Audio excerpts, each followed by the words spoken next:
O, ito na. Itatanim ko ng ano ko, yung mansanas ko, guys.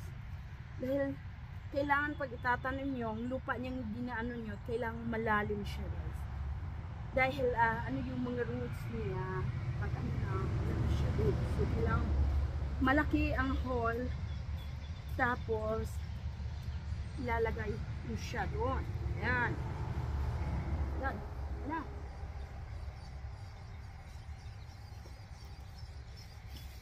Oh, mabigat eh. So, and lalagay ko na siya doon. Siya. Ayan. Kailangan ko lagyan kong maitim na lupa. Yung lupa ko ito na. Yun siya. Ano siya? Ano ito? Okay. Siya, lupa niya, halo mo doon yung maitim. Eh okay lang pag may black soil kayo. Eh kung masyadong hindi maganda yung lupa ko dito. Yan. Kasi sabi daw, ito, mamahalin yung ano namin dito nung ang ano namin, yung mansanas namin, yung isa, yung tanim guys. Yung isang tanim pagtatanim nyo, ano siya,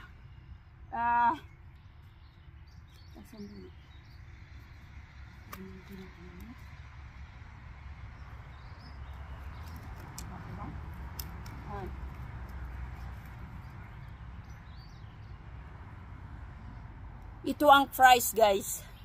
Ayan, mamahal siya eh, diba? So, ano na to, full sunny sun. So, ilalagay ko siya dito. Balik. Para kung sinong magdidilig niyan, malaman nila kung kailan ito, sabi raw, ano siya, within 2 years, magkakaroon na daw ako ng apple. Kasi yung mga apo ko dito guys, pupunta sila, tsaka minsan yung backyard ko. So, wala namang masyadong prutas. Malawak naman ito. So, I need to plant some fruits and vegetables. Kaya lang, yung tatanim namin dito, ano lang yan guys, kailangan yung magsusurvive siya sa winter ba. Diba natandaan niyo yung nilalagay ko last sa video ko na ito, pag mag-snow, ang daming kapalang snow na. So ayun, pag winter, natatakpan ito ng maraming snow. So kaya, pag ganito ang, pag ganito guys, kailangan siya.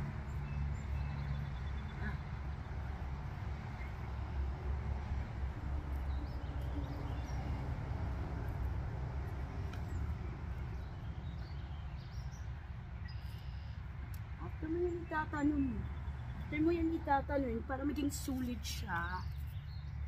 Iyan mo siya. Ano? You have to steep them in order to be hard. Kasi siya, baka magumba. Ayan. Gawin mo siyang ganon. At lalagyan na naman natin ulit ng lupa. Ayan. Mamaya-maya, didiligan siya. Kasi, yun ang right na time magtatanim tayo. Dahil, bagong yung mga tanim dito sa, natin, bago natutulog pa sila pag winter. Tapos, pag summer, pag spring, gumigising sila. So, this is the right time na magtatanim tayo ng mga kahit na namang guys, have a nice day and thanks for